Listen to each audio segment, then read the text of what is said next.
sa inyo lahat, lalong-lalo na sa mga kababayan natin na sa Paco.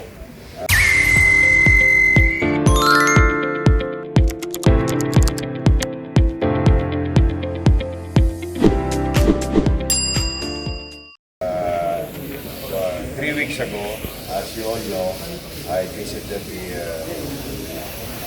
Quirino Highway, particularly sa may San Andres bago dumating ng Osmeña yung ating river para luwagan yung laliman yung ating river sa dahil nagkakaproblema dito sa Paco dahil kahit walang ulan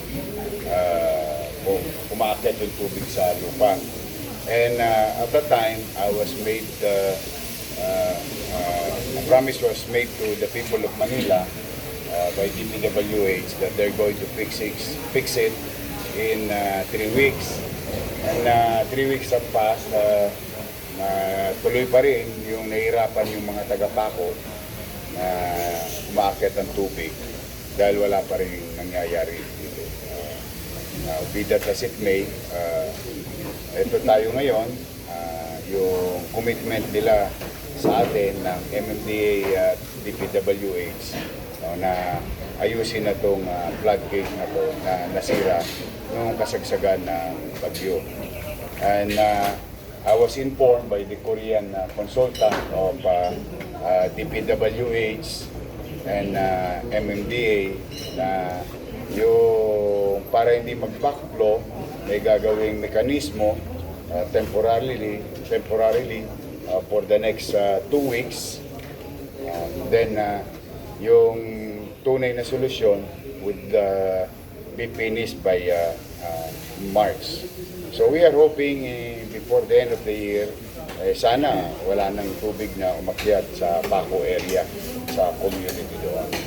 And for the long term, sana maayos sa lalong madaling panahon naman yung nasabing floodgate. Ito bang floodgate po nito, gano'n na siya katagal sa video?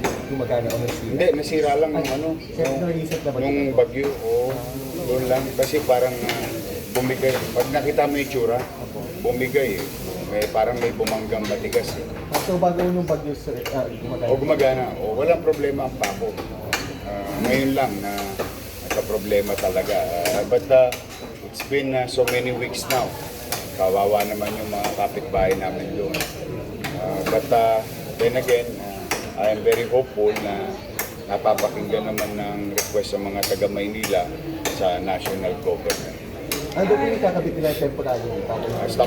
Stop block that will limit the backflow during high tide ng ating river, itong Pasig River.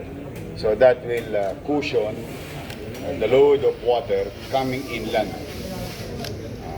Marami po ba mga pamilya apektado? Dami yun. Halos yung mga taga-Paco. Kasi mahaba ito eh. Pagka dire-diretso yan hanggang doon eh. Kawawa naman. Nagkakalamok-lamok na nga doon sa area kasi may mga tubig na naiiwan sa kalsada na nag-i-stack na. But I am still hopeful na sana ma-resolve. Sumalubong naman ng 2026 na maginhawa sa mga kapitbahay natin.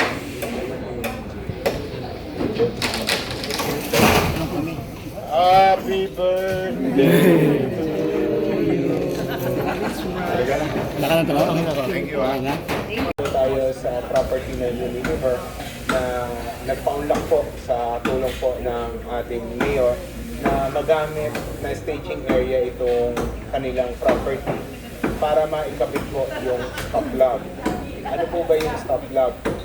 Sa ngayon po, kahit walang ulan, alam to ni Mayor at din-ring up sa aking atensyon, na kada po high tide, tulad po ngayon, hanggang sa December 11, high tide po. Pag high tide po, pumapasok yung tubig papunta sa Paco, nag-spill yan sa karsada at sa mga kabahayan. Ipapaliwanag na lang siguro ni Mayor yung detalye ng pagpasok. Nakaka-affect po sa ating mga kababayan.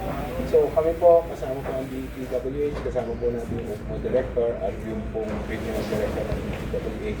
Nag-usap po kami na Secretary Dizon na ilagay muna po yung stop flag. Yung stop flag po, hindi po siya kahoy. Yun po yung bakal na nakikita niyo sa loob. Ano po ang purpose ng paglalagay ng stop flag? Yan po ay ilalagay para harangin yung tubig. Para kahit po mag-high tide sa Manila Bay, hindi po papasok papunta ng Paco yung tubig na nag-cause ng pagbaha. So, itatanong nyo naman, paano naman kung ang tubig ay galing inland? Yan naman po, ang handle niyan ay yung ating pumping station. So, nag-commit naman kayo ng DPWH, mamaya siguro sila na magsasabi ng timeline. Hindi lamang ng paglalagay ng stop flag, kundi pati na rin yung timeline ng pag-repair. Dahil yung stop flag ay temporary solution lamang. Ang permanent solution dito ay yung pong pag-repair ng floodgate. Yorme? Sabi ko na, Chairman, we're very grateful to you, to the national government, the DPWH, na yun nga, at least midday one na. Mahirap kasi talaga, Chairman, sa pakiramdam ng mamamayan ay yung walang prescribed period. Yung bang kahit pa paano ngayong araw na ito may maasahan na may singili na yung taong bayan na in the next 2 weeks baka bumaba na yung tubig and by March wala na tayo problema. So we're very grateful. Thank you to you, Chairman, to the MMD family and DPWH. Thank you sa inyo. Antabayan na lang namin. Sesya na kayo, lagi ako umiikot. Nakita ko lang ginagawa. Re-report ko sa iyo, RT. Kailangan araw-araw. Kasi buhay ng tao ang pinag-uusapan natin. Tayo naman ng malagay sa katayuan ng mga taga-Paco. Kanusugan nila ng mga abot-anak nila. We really have to hurry. Thank you very much sa iyo. So, nasabi mo na ba yung timeline? Director, na natin? Opo. Meron pong dalawang bagay na gagawin para po sa ating pong pagkukumpini nitong ating pong Paco floodgate. Unang-una ay tinatawag na emergency works.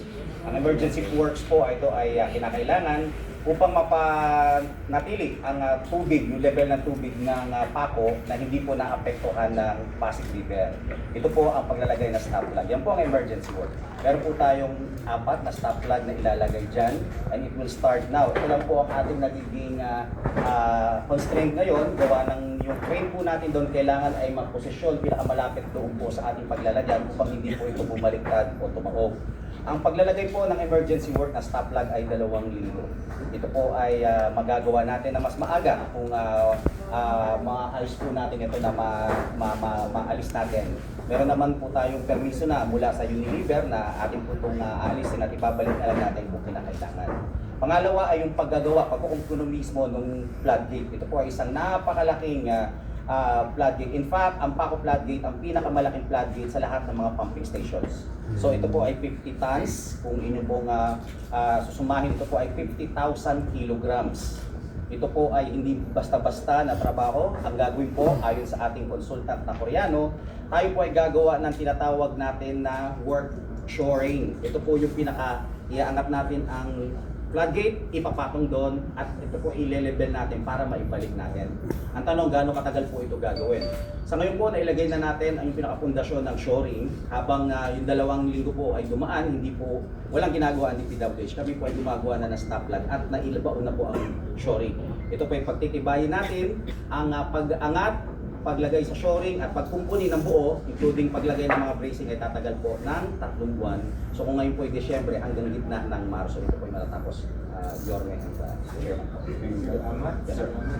Makakaasa yung mga kababayan natin na hopefully bago magpasko ay walang tubig sa kanila, di ba Yorme? Kawawa naman yung ating mga kababayan na magpapasko na may tubig sa kanilang mga tahanan. Okay. Salamat. Salamat.